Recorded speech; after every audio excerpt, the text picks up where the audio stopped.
Success isn't getting thousands of impressions because impressions don't make money.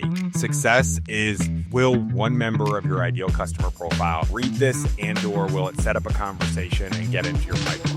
Thousands of companies are increasing their visibility, credibility, and pipeline every day using LinkedIn. In this podcast, LinkedIn expert Harris Fanaroff will show you the blueprint. CFO of a public company told me she reads every single thing that I write on LinkedIn. She has never liked or commented a single thing that I've done in 5 years of doing this. There's no value in going viral. The value is like who that liked or commented on that post can we set up a conversation with that otherwise would have been ice cold and would have been like, why is Harris reaching out to me? Now it's like, Harris, I've been seeing you a couple times a week for the last 6 months. Like, I know what you're about. Of course, let's have a conversation. We had a guy who posted, he's a big Eagles fan, Philadelphia Eagles fan, posted him in front of the TV with his Eagles jersey. And one of his top prospects sent him a message being like, oh, I didn't know you were a big Eagles fan. Like, and by the way, we have this problem and challenge is $500,000. Like, legitimately absurd.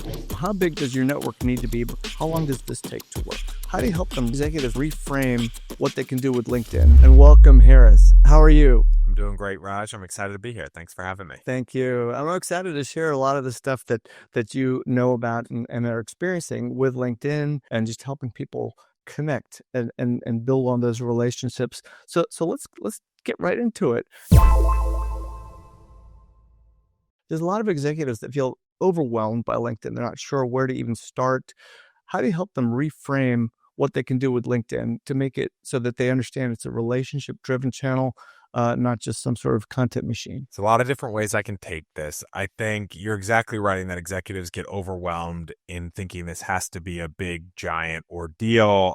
And so that is one of the things that we do and that I recommend is breaking it down into what they can do in the most simple way to start to generate ROI. And so if they're not doing anything, that could be posting once a month, sharing something going on in their network, in their world, and doing that 6 times over 6 months. There's going to be someone that thinks about you that otherwise wouldn't have and acting on that and sending outreach to that. And like, there is immediate ROI that can happen from that, especially if you're an executive with an impressive audience that's built an impressive business and has that network. So at the most basic, what are you saying to your clients that they're getting really excited about?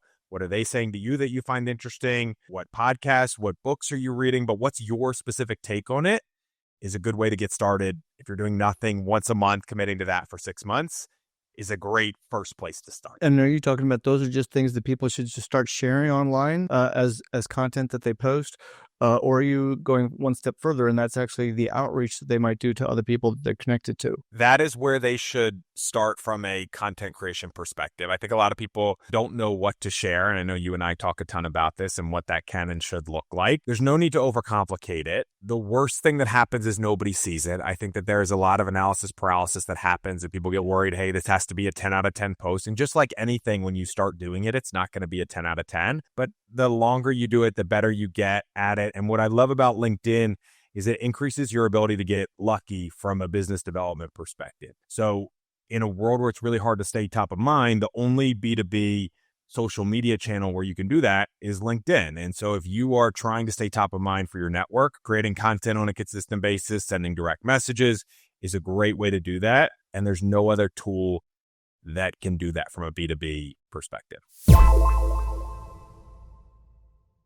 You said something really interesting, which I thought was so spot on. Some people get just paralyzed and don't post anything. And the worst that can happen is that nobody sees it. And at the same time, they're like, nobody saw it. So it's almost like a two-way street. It's like you still want people to see it, and then you get a little frustrated that nobody saw it. So how do you get people past that analysis paralysis? Because I see executives, and I talk to CEOs, CMOs, CROs all the time, and they hesitate. And actually, one of the biggest groups that seems to hesitate are the technology ones, the CTOs. I don't want to post anything. I don't know what to post. This is just not my thing. I can't post like you, Raj. I can't post like you, Harris. It's just not me. What do you say to somebody like that? I think it's reframing success. So success isn't getting thousands of impressions because impressions don't make money. Success is, will one member of your ICP, one member of your ideal customer profile, read this and/or will it set up a conversation and get into your pipeline? And if it is of value to your ICP, your ideal customer profile, and/or one member of your ideal customer profile or ICP will find this interesting that I think it's a good idea. I mean, at the end of the day, like we are trying to plant a bunch of business development seeds by going in person, by calling people, by email, and social. Really, LinkedIn is another way to do that. And so if you reframe it from like, I need to get thousands of impressions and I need to, I want to set up one conversation or I want to have one person in my ICP find this interesting. It makes the goal easier to accomplish. So that's one of the things that we take a step back from. It's the strategy is a sales and business development perspective. And anybody who's an executive understands that like that's the goal of the business. My goal when we work with an executive and when I start talking with an executive about that, I don't care if you go viral. I don't even want you to go viral. There's no value in going viral. The value is like who that liked or commented on that post can we set up a conversation with that otherwise would have been ice cold and would have been like, why is Harris reaching out to me? Now it's like, Harris, I've been seeing you a couple times a week for the last 6 months. Like, I know what you're about. Of course, let's have a conversation. And even if they're not the right buyer, they know what you're about and can connect you to the right buyer. So in a world where we would have to start from scratch and they'd be like, I haven't talked to you in 5 years, 10 years, Harris. You're starting from a place that they know everything's going on and they're probably already starting to think about like who they can connect me with and who I can connect them with. And at the end of the day, business is about relationships. And so if we create more of those relationships, we're going to get luckier from a business development perspective. Well, so there's a lot of people looking at how many people are trying to reach out to. A lot of times it's just sales requests. So I know my inbox is flooded with them, yours probably as well. And I look to see who's engaging with my content. How do I filter out who are the right people? And then what's the way? What's that first step? What's the way to connect with somebody so that you turn that LinkedIn relationship into a potential relationship that's deeper that could lead to revenue? We do that for our clients. Every time they post, we comb through the engagement and we have a tool that we use on the back end. We have a tool that says, okay, you want to target CIOs of companies between 200 and 500 in the Washington, D.C. area. And we say, who out of the 50 people, who out of the 20 people that liked your last comment fits that? And so once we put that into a dashboard, we'll say, hey, Raj, who of these people do you actually know? Who have you not talked about? And you're like, oh, that's interesting. They were a client of mine a decade ago. I never would have thought of them before. Let's send them a direct message. And that direct message is very often like, hey, Raj, really appreciate you engaging with my content. Would love to hear about what's going on at Make Media and share more about what we're doing at Linked Revenue. Like it's been a while since we last connected when we partnered together on X, Y, and Z. And when that would have been random and weird if you didn't like or comment, now it's like normal. Like, yeah, thanks for doing the digging and we're doing that. And then showing up to that conversation in a value add way. So I don't have anything that I'm immediately pitching because I don't want to pitch something if you're not interested at all in what I'm doing. And it's really just like learning about what are the challenges that you're facing. And then maybe I can connect you to somebody else in my network, or there's or you're trying to hire. And I know, so, and it's showing up to that call, getting genuinely curious about that person's business and what they're doing and planting enough seeds and having enough conversations that trusting that the good things will happen in the long run. I mean, that's really what I believe from a business development perspective. Have a bunch of conversations with people who can eventually buy, but don't be pushy and just add value to them and trust that good things will happen over the long haul. That's like my full-on business development. It's not rocket science. It's not anything crazy. And I love what LinkedIn allows me to do is stay top of mind so that when that person is talking with a buyer of mine, they think of me rather than somebody else who does what we did. I mean, it sounds so simple. Like all you did was like, hey, somebody engaged with something I shared, and all I'm doing is saying, hey, how you doing? And that's it. And it seems like we get in our heads that, oh gosh, I've got to come up with the right message. I've got to come up with a perfect thing to say to them. And it's really not. It's just like shaking someone's hand. It sounds so simple. What's up people from doing that? It seems so just logical. And we have some technical clients that we work with where this is even more of a challenge, where they're just like not used to doing outreach. And so they might even send like we might do this for 5 people and they might get like 2 responses. And they're like, yeah, these 3 people like didn't respond to me. I'm like, you clearly haven't been in sales. Like a 40% hit rate is an amazing hit rate for outreach. Like, yes, it's warm outreach, but there are also 2 people we wouldn't have talked to before. You never know where this can go. So that's definitely an educational aspect that we have to do when we work with someone who hasn't been in sales before. Yeah. And it's interesting you say it that way because, I have a technical background. I went to engineering school. So I went to school with a lot of the types that you're talking about. And the way I share information with them, I say, look, when you went to engineering school, if your professor said, okay, build a boat, and you said, okay, cool, I built this boat, it's gonna float about 80% of the time. You couldn't do that, right? That's like fail. You're out of there. In marketing, 80%, well, we're going to give you the Nobel Prize for marketing. I mean, that's like Emmy winning stuff, right? You know, It's a really, really good point. And maybe my baseball background plays a little bit of role in this, and that it's the most cliche thing of all time. But like hitting 300, getting a hit 3 out of 10 times is unbelievable. And it's very similar to marketing and sales. It's like if I reach out to 10 people and 3 respond and say, yes, I'd like to talk to you, that is a massive, massive success.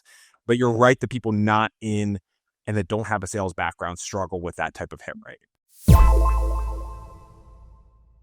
now, before you post anything, you try to identify the right people to engage with. So, do you do anything deeper than just only engaging with people who clicked like or somehow commented on your post? Is there something that you can do that's little bit deeper, like looking into your network, researching who you are connected with? Because especially as executives, and I know, I've been around for a while. I've got some gray hair, so I know a lot of people. They're not all connected with me on LinkedIn, but even those that are, I may not know them very well. How do you start like mining your network? That's usually where we start with a client is who are their first degree connections that fit their ideal customer profile. So if you're targeting chief revenue officers of companies between 500 and 1,000, and let's say you have 3,500 followers, you're probably not thinking on a day-to-day basis. At least I don't come across very many executives who are those people and what is the outreach that I want to send to them. So the first thing that we do is we use Sales Navigator and we pull your first degree connections that fit your ICP. And we go line by line of like, hey, when was last, like, do you actually know this person? If not, what's the outreach we can send? I love ideas that get people from ice cold to a little bit warmer. My favorite idea, and this works better if you have a big corporation and big organization backing it, but like putting on intimate executive dinners with that ICP and inviting that person. Hey, I know it's been a while, or not sure how we're connected, but we bring together a group of founders in DC. We have our next one coming up July 18th. Would love to have you as part. Like, that's an amazing outreach that people aren't getting on LinkedIn. They're getting, hey, buy my lead gen service because it's the best, and I'm going to get you 4,000 leads every 30 seconds.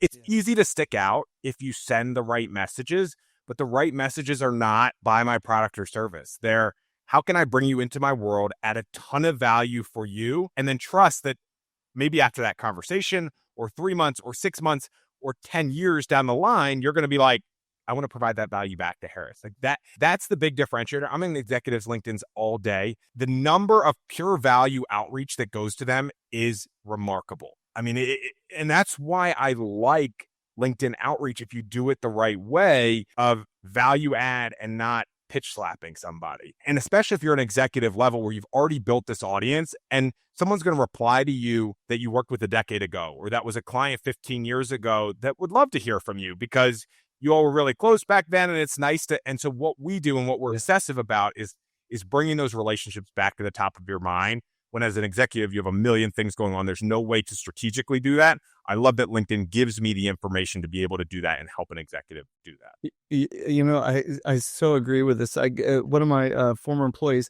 is now chief technology officer at one of the top 5 banks in the United States, and he saw something I shared on LinkedIn the other day, and he just like reached out and said, "Oh, so good to see you," and that was it. We're not trying to sell each other or anything, but we'll probably connect at some point and see, hey, is there something deeper that we might be able to do together?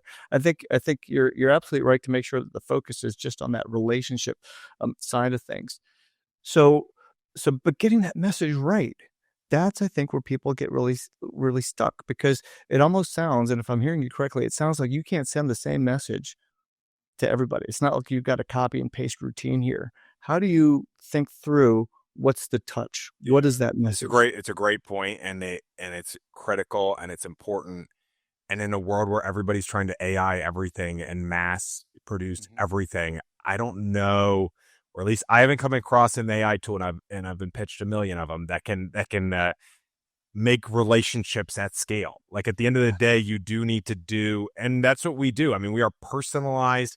We have a Google Doc that we work off with a Google Doc that we work off with an executive, and what's the background with this person? Oh, we worked on this deal together. What's the background with this? I don't know that. And so the ones that we don't know, we can do more of that mass scripting that's like, hey, I want to invite you to this executive dinner. We have these 3 companies going. We can do that for a specific person, but the way that you get the most conversations, in my opinion, is sending 50 targeted messages rather than 5,000 blanketed of the same messages. And so the AI gurus out there might not like me for saying that. And even like AI can do background on the person. At the end of the day, if it doesn't sound like a human and doesn't like build on that connection, your hit rate of success on conversations is going to be lower. We are very personalized in what we do for executives. I mean, these are the executives that we work with have impressive backgrounds. They've built impressive relationships, spamming their audience, their followers, their network with the same, it just wouldn't work. Yeah. But it does work when it's, hey, we worked together on this and wanted to reach out because of why. Like that works. It takes time. It's hard to do. And that's why I like the moat that we're building. Is like other people don't want to do this. It's not, it's grunt work, but like grunt work gets sales conversations scheduled. It totally does. And speaking from a guy who's actually building a tool that helps people with by using AI, I fully support that notion that you've got to start with authenticity. And that's actually one of the differentiator with our tool is you cannot create content unless you actually have a conversation first, because that's the only way we can tap what's going on up here so that we can help you articulate it in ways that might make sense for your audience. And there's so many other tools out there that are just like, oh, we'll just figure it all out for you and send it. And I'm thinking to myself, the last thing I would want to do as an executive is to trust my reputation that I spent decades building to somebody who's just kind of using AI just without really thinking that through. And I'll share an example. So the other weekend, I was kind of having a little bit of fun with ChatGPT, and I wanted to see, can I get it to agree with me to do something like on something stupid? So I said, I have a great business idea, an expired food exchange. It's a really stupid business idea, right? So I'm like, okay, like run with me. And they're like, well, let me give you pros and cons of this idea. And then I'm like, I think there's really pros to an expired food exchange. So I pushed it. I played a bullheaded person. I said, no, the reason it's a good idea was, and I listed out these stupid ideas, and it flipped. It just started agreeing with everything I was saying. And so it was like this echo chamber, and we have to be really mindful that we don't lead AI down the path of giving us the answer that we want it to give us. And when you trust, to your point, AI to do all that stuff for you, that relationship building, I think we're down. That's a slippery slope. And their businesses, they're triggered to try to get you to stay on and to be happy with it. So you're exactly right. It's going to do what it can to keep you there and keep you happy. So it's going to agree with you. I love that example. It's so true. You can't outsource this relationship connection. What we do and what we found is like you have 5,000 relationships in the back of your mind from different places in your world. How can we bring those top of mind for you is like the niche in the space that we fill. And we could do AI. We can do research backed by AI to bring to you, to tell you why they would be good to reach out to. But at the end of the day, like you're going to have a way higher hit rate when there's a personal human aspect to what this is. And I think that's only increasing in a world where AI is taking over more and more. Yeah, I agree. And like I mentioned, when people use our tool and they actually talk about a story, because we interview them and say, tell me about the last time you had a conversation with one of your clients. And then it very carefully, like we don't use ChatGPT. Actually, we have so many different stages of our models and they're very deep. And I use my engineering background to figure out like ways to deploy that. And so they actually come out to be so authentic, they're indistinguishable, like when you're posting something. But now this brings me to another question. What about different media formats? So LinkedIn, you'll see people posting text. You'll see some posting carousels, infographics. And then for the outreach, for a direct message, LinkedIn can give you an option of uploading a recording, doing a recording, maybe in a video. What have you experienced with all these different formats? So there's no magic bullet. What I would say is do all of them, right? Text form posts, do video posts, do polls. I think there was something on LinkedIn like 9 months ago that was like, video is the best thing ever. And LinkedIn loves video and video. And that was sort of the case for like 2 or 3 months. I do a video once per week. It makes me uncomfortable to do it. And I like doing things that make me uncomfortable. So that's like my way of pushing myself. It's my worst performing post every single week from an impressions perspective. Okay. Relatively every single time. But what I will say is anecdotally, I get people who are like, hey, I really enjoy your videos. Like, thanks for doing them. So I'm continuing to do them. So there's no magic bullet in that sense. What I'll say from a direct messaging perspective is video direct messaging does work really, really well. Very few people, I'm in executives LinkedIn all day. Less than 1% are personalized video messages. So what I can say is the worst thing to do, and what a lot of people try to do, is they upload a mass video that they send to everybody. And please, please, please never, ever, ever do that. It's actually like the worst thing you can do. But doing a quick face to camera video. Hey, Raj, I know we worked on that project a decade ago. Like, was so excited to see you. That's a great, like, literally open your phone, press record, send that. That's really good. What people try to do is, oh, let me record one video that I can send to everybody every time they connect with me, and I can integrate this AI tool. And I can't stress enough how bad of an idea that is. But I love the customized one-on-one video direct message, because executives are not getting these. I mean, so much factual data around that is that it's just not happening. And your success rate is not 100%. So kind of what we were talking about before. But if my success rate on a cold message is 0.001% to an executive, I'm probably starting to hit at 3 to 5% of them replying. And I'm at least getting like a 10 to 15% of that percent chance of them watching it. In a world of sales and business development, like, you do that enough, that's going to be pretty cool, and that's going to get pretty exciting. Those are good numbers. I mean, 15% on a response rate for something that you send out to somebody. I mean, granted, it takes a little bit of effort to make that message. I remember watching a podcast once with Pat Flynn, who some people might recognize the name for. He runs an organization called Smart Passive Income. Has really built a big brand, millions of followers.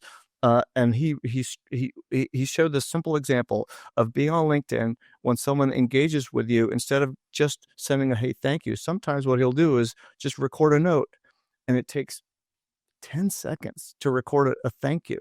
So I tried that one time, and wow, the response was just phenomenal. I mean, the person I sent it to was just like, nobody does that. It was so nice to hear your voice. Thank you. Nobody does. Nobody does it. I can tell you with 100% certainty, after being in executives' LinkedIn's all day, nobody does it.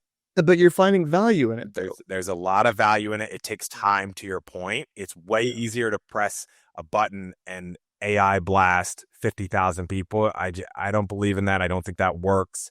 I don't think that grabs the attention of people. Like, personalized, customized, takes time to do is what we love. I mean, I'll tell you another thing that we do that has a really high success rate. We talk to a lot of executives who say we get the majority of our business from referrals. And I say, great. Mm-hmm. How are you getting those referrals? Oh, someone introduces us here or there. And I say, okay, what if you could be a little bit more active with that? So instead of just saying, hey, Raj, I know you've been a customer for a while, and if you come across anybody, introduce us. If I said, hey, Raj, I did a little bit of digging on your LinkedIn network. I saw that you have these three people. They fit exactly on who we want to work with. Here's actually a scripted message that I'd love for you to send. If you're not comfortable with it, just let me know. I'll edit it however you'd like. Your success rate on referrals is going to get so much higher. And this is just a tactic that people don't have time to do.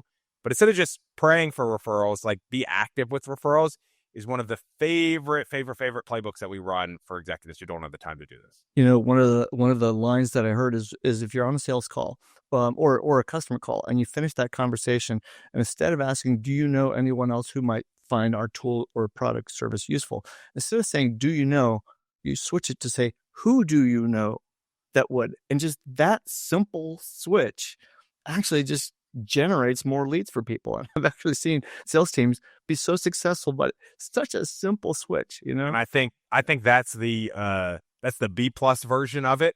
Yeah. The A version is, I saw you're connected to these three people on LinkedIn. Here's a message that I would send to them. I've actually scripted it for you to send. Yeah. You're exactly right. And that's a big shift from if you know anybody to who do you know. But the next shift is, here are three people, and by the way, here's a scripted message that you can send. Yeah. I mean, if you're telling them, I know these are the people that you already know. So, and you make it easier for them by sending that scripted message. Let me pivot a little bit here to staying consistent. So let's say you're starting to do this regular posting, engagement starting to kick in, you're starting to reach some of the people in your network. Is there some sort of routine or process that you would recommend that people do, a system that they can set up to maintain that momentum? And how long would it take in a week to keep that up? Good question. Utilize make media, I guess, is the That would be response great to there. propose. Is the Right. response there? The reality is for who we work with, we interview them once a month, so they say all the content, and that holds them accountable to doing it. The consistency aspect is massive. This is always number 7 or 8 on somebody's list to do. And for a busy executive, they don't often get to it. Once you start to build the muscle for it, just like everything else, like you build a content muscle, like our clients who have been with us for 2 years, this is second nature to them. Like they know what to talk to us about in the interviews. They're forwarding stuff in the meantime, but it is a muscle that you have to build that is uncomfortable in the beginning. Like we're all not used to creating content, business level content on a consistent basis. So what I've done and what's always been comfortable for me was I can't sit down and write for like 2 hours. That's just not my thing. I can't, I have to do it like live. Kind of idea comes to me in a conversation. I make a note on my phone to follow up and write a little bit something deeper later on. I think my answer there is like whatever works for you as an executive that can help you to be consistent. I don't think this has to be a massive undertaking. And I think a lot of people do get overwhelmed. I don't believe in any of the LinkedIn creators who say you got to be there 5 days a week. I just don't think that's true. We're having massive success with clients who are out there every other week. Like this, depending on who you are, you really don't have to do it 5 days a week. And so I think that can also be a thing that overwhelms people. They're like, oh, you got to be there every day, or I'm posting 4 times a day. It's like, Yeah. stop. Like, that's not for everybody. I don't believe in that. Figure out something that you can do consistently that feels right with your brand. Maybe that's once a week. Maybe that's twice a week, and stick consistently to that for 6 months, and you will see positive results. I think people get overwhelmed, and what they can see is, hey, it has to be 5 days a week or 7 days a week, or I haven't taken a day off in 1,000. It's like, stop overwhelming it. It's not the way that it has to work. Yeah, yeah. And I appreciate you mentioning make media. I wasn't leading you with a question, but thank you anyway. So what I was wondering about though was commenting. So comments, like when you actually post useful comments, and I've seen these comments that are just like they're kind of innocuous, like agree, great point, well said. That doesn't really do anything to move the needle for you. How should people approach comments? I do a lot of presentations for sales teams, and this is a pretty big missed opportunity for a lot of sales professionals and executives, but really sales professionals. But there's a bell on everybody's profile. And if they are a prospect of yours, you should hit the bell that says notify me every time they post. And so let's say you were one of my prospects, I would get a notification on my LinkedIn that said Raj just posted. And it would be a good use of my time to read the post and think through what's something thoughtful that I can share. And I could disagree with you. I could agree. I could say, here's a resource that I find interesting. Here's an article I read around this. Like, but that is a good use of time for a seller to do, because I went from who is this Harris guy to now sharing 3 to 5 thoughtful responses on your post. And so what was ice cold is now like, yeah, Harris like clearly is invested in this relationship, cares enough about me to reply. We all feel good when other people engage with our stuff. It's just how the world works.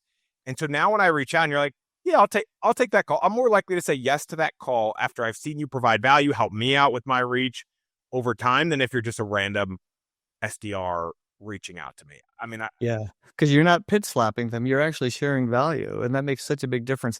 And I think we're seeing a lot of people. You must be seeing this too. Is they're using ChatGPT to actually create those comments, and you can see right through it because it's either a summary of what you posted, or it's got the standard words. It's terrible. It's terrible. Yeah. It's awful. I mean, I get the same. There's like 3 people who do it on my post every same day, every single time. Like, I know this is scratchy. Like, I don't know what the point. I don't know what the point is. Yeah. But like in that comment, say something that only you would say. Like, make it so that it's obvious AI didn't do it. I mean, and that's a lot of our thoughts on content creation too. Is if AI could write it, please don't put it out there. Like, what is something only a human could say? What something only Raj could say, only Harris could say? That's actually valuable to people. I am so with you on that, because that thing I think that drives everybody nuts. Let's switch a little bit now to the topic of sharing personal stories online, being vulnerable online. That's something that I know. I don't know if this is a generational thing. I'm part of Gen X, probably the older side of Gen X, and so it's not something that we were taught to do, to be vulnerable. Now, I know Brene Brown is big into vulnerability, and if anybody's watched her TED Talk, it's fantastic. But what are your thoughts on sharing personal information? What are the boundaries you think are useful to just kind of keep in mind? So I'm pretty personal on LinkedIn. I would say about 20-ish% of my content is personal. And it's kind of related to exactly what we were just talking about before, where it's like, what's something only Harris knows, only I could write. Like that, and that personal stuff is I'm the only person that could write that stuff. And I think people connect with that. Mm-hmm. We've had too many clients get sales meetings from personal content that I used to say, if you don't want to be personal on LinkedIn, don't do it. And now it's a bad business decision for me to tell people, if you don't want to be personal on LinkedIn, don't do it. So Well, let me dive deeper into that. You're saying that you've had a lot of people just from the personal comments alone get business. yes, Can you give me an example of we that? had a guy who posted about, he's a big Eagles fan, Philadelphia Eagles fan, posted him in front of the TV with his Eagles jersey. And one of his top prospects sent him a message being like, oh, I didn't know you were a big Eagles fan. Like, and by the way, we have this problem and challenge is $500,000 deal. Like legitimately absurd. Uh, Wow. that's one example. I mean, I have countless examples of what I've done where it's helped also for me. And we have other ones with clients. Someone shared a picture from their wedding, and it was a prospect that had been dormant for 2 years. And then they brought them back into the pipeline, and it was a $275,000. Like crazy, crazy stuff that as human beings, we connect more with human being stories. So, like, as much as people want to say this isn't Facebook and blah, blah, blah, it's like, okay, fine. Then you're missing out on opportunities and ways to connect with people. And at the end of the day, business in my mind is about connecting with people and providing value. And so I do believe heavily that there is value there in being personal. As far as like vulnerability, one of my biggest pet peeves on LinkedIn, and if I could abolish one thing, it's people saying, hey, I'm making $400,000 a month, and here's the amazing thing that I do. That just blows. I just can't. I can't take it. I really, really dislike that stuff. Anybody who's talking about the amount of money that they're making on LinkedIn just really irks me, and I don't. Yeah. Um, Yeah. but what I would say is the flip side is intriguing and interesting. Like I posted the other day about the challenges of being an entrepreneur and a father. And some of and you commented very thoughtfully around that. And it's helped me to build a connection with people that were like, hey, I was experiencing the same thing. And so as I feel a little bit on an island at times where it's like, man, every other dad seems like they're crushing it. They're a founder. They're being the best dad on earth.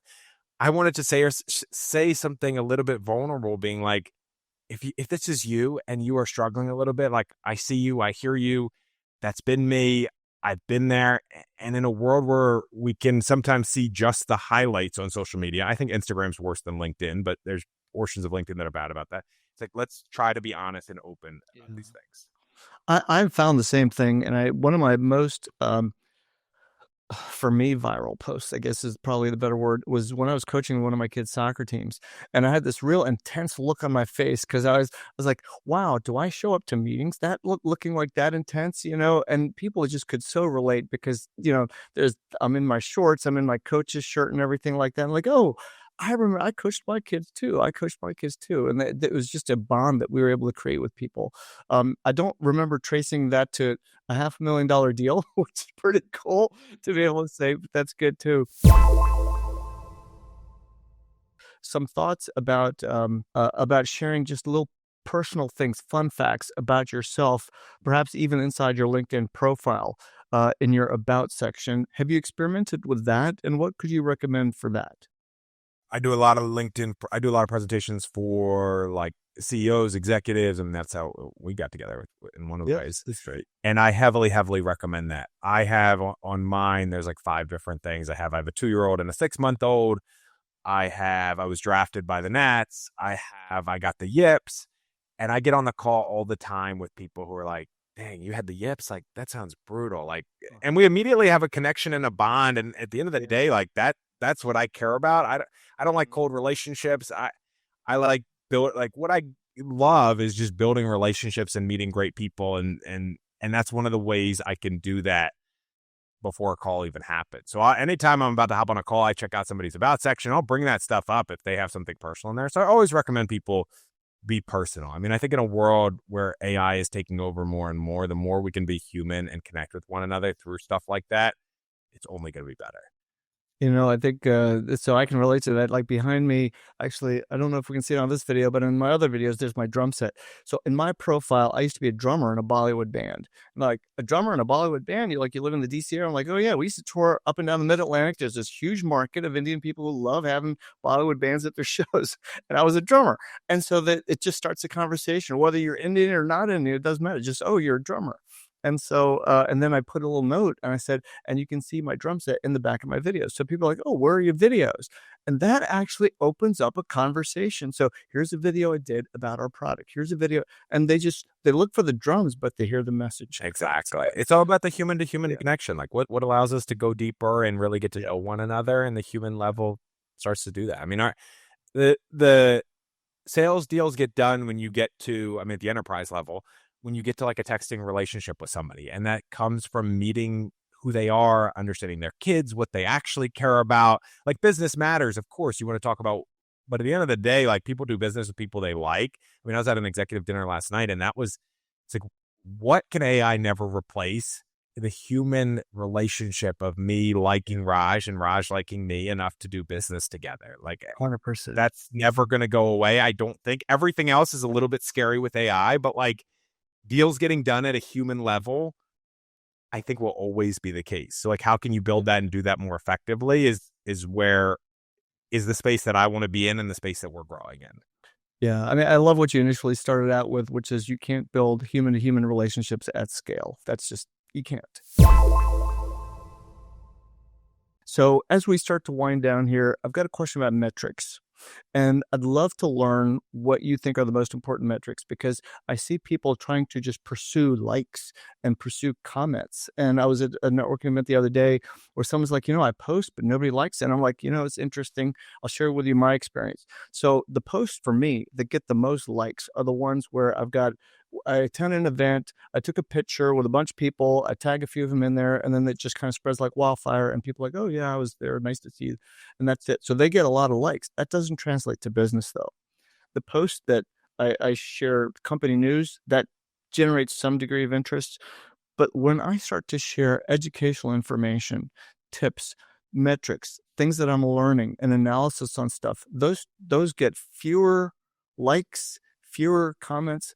But I will show up at a networking event and people start asking me, hey, when you attended that event and you talked about vibe coding, and I look back at my post and like, this person didn't click like, they didn't comment, but it registered to them in the most meaningful way because we're talking about it. Can you talk to me about what metrics matter?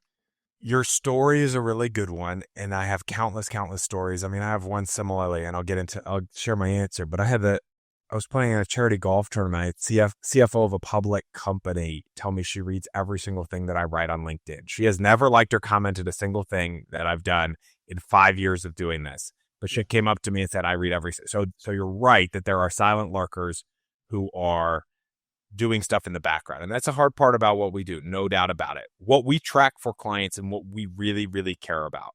And we can't track everything, but we track people in their inbox who said, I want to speak to you, Raj. And so that could be inbound and that could be outbound. And that's what we care about. And we miss out for sure on people who click Raj, go to your website and book a meeting that way. But what I really care about is how many sales calls are you getting on a consistent basis? If you're meeting with enough of your ICP on a consistent basis, good things will happen. And so how can we use LinkedIn to help you do that is what we care about and what we focus on and our biggest thing. That's not as good of an answer for the average person. So what I would say, just if you're comparing between all the different profile views, impressions, likes, comments, we focus the most out of those three on impressions, then profile views, then likes and comments. You can't get that much from but all of that to be said, I care the most about who wants to schedule a meeting from you to learn about what you're doing. We star that in their inbox. We track that on a monthly basis. We don't have full access to that because of someone who goes on their website and does that, but that's what we're obsessive about is who's scheduling a call with you that fits your ICP in your LinkedIn inbox. Yeah. And I think to your point about landing a large contract, you get one of those contracts and you've paid for all this stuff for years to come. So that's really big. Last question, and it's kind of a two-part question. So how big does your network need to be before you start getting moving on all this stuff? I think some people are like, well, I only have a couple hundred connections. Some have a couple thousand connections. Other people come to you, maybe they've got like 30,000 connections. So one is, what's the size of the network that you need to have to get started? And what's the size that makes sense to try to aspire to grow to? Second part of that is, how long does this take to work? So the first question around size of the network, my follow-up question, how I could answer that best would be, what's the size of your deals? Like if one person can bring you a $50,000 deal or a $100,000 deal or $1 million deal, your network doesn't have to be that big. And so one sales call with the right person based off of LinkedIn brings in a $100,000 deal, 100,000 plus dollar deal. This is a great idea and a good channel for you to do. If you are, hey, I got to sell 50,000 $10 widgets, then this isn't, I wouldn't spend my time on LinkedIn, honestly. Like one-to-one relationship creates big financial gain is where I think this makes a lot of sense to focus on. Okay. So I can't say, is this easier if you have a bigger network? 100%. I mean, if I have 30,000 first degree connections, I could find all the family offices because that's who buys my product. Yeah. And I could send them a direct message rather than connect with them, wait to send a direct message. Like I'm going to have a higher success. I don't believe in in-mails. I don't think they work. I've never met an executive who really reads in-mails. So I'm much more a fan. Mostly spam, I think, at this stage. I'm mostly a fan of like connect, provide value, comment, and then send a direct message. So that is better. And now I'm blanking on your second question. Second question is, how long does it take to get traction? How long does it take to get traction?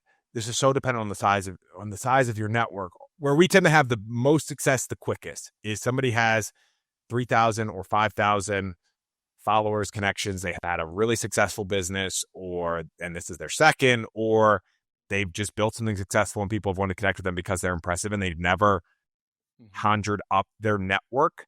We'll have we just booked 30 calls for somebody in the first month. He is an enigma. He has built, and he was unbelievably successful private equity individual that is now launching his own company. And so, unbelievable. 30 meetings with his ICP in the first month is incredible, but people who have really big networks to start make this easier. How long, if you are let's frame it this way. Let's say you've got a network of 1,000 people. What can you expect? Somebody signs up with your service. What can they expect? How many of those 1,000 people fit their ICP? That's a great question. I think a lot of times we end up with people who are connections who happen to be parents of our kids' friends at school, and so we have a lot of like people in the network that just maybe aren't a fit. So I don't know, maybe say 20%. Okay. So we're talking about 200 people, depending on the level of the person. So this game changes dramatically if we're talking CEO versus SDR. So if we're talking CEO, of those 200, let's say 40 of them are good people to reach out to. 10 out of 40 of those people we might get responses from, like based off of utilizing the past history of that relationship, and we're scheduling calls with them. This game changes dramatically when you talk about an SDR. So the work that we do is with executives. So why we can have success is because we're building on the relationship that an executive's built over his or her 10, 15, 20, 30-year relationship. This game is a lot harder if you're talking about an SDR right out of college. So everything that I'm talking about is coming from the lens of an executive, and that's where we focus. That's what we care about. There are things you can do as an SDR, but you're not getting 10 sales meetings unless you're an exception in the first meeting as an SDR. So I think that's an important aspect of it. That is a very important distinction. And our audience is also executives. I find that, that's the one thing. These are tools, techniques that I wish were available to me when I was building all my prior companies. Would have been a lot easier. I'm excited to be building a new one now, my fourth startup. So thank you for being part of that journey. And Harris, this was a master class. I really appreciate it. And thank you everybody for tuning in. How can people reach you? So I'm on LinkedIn, obviously. Find me, Harris Faneroff, and check out our website, linked-revenue.com. And I appreciate you having me on, Raj. Great conversation as always. Thank you. All right, everybody. We'll see you next time.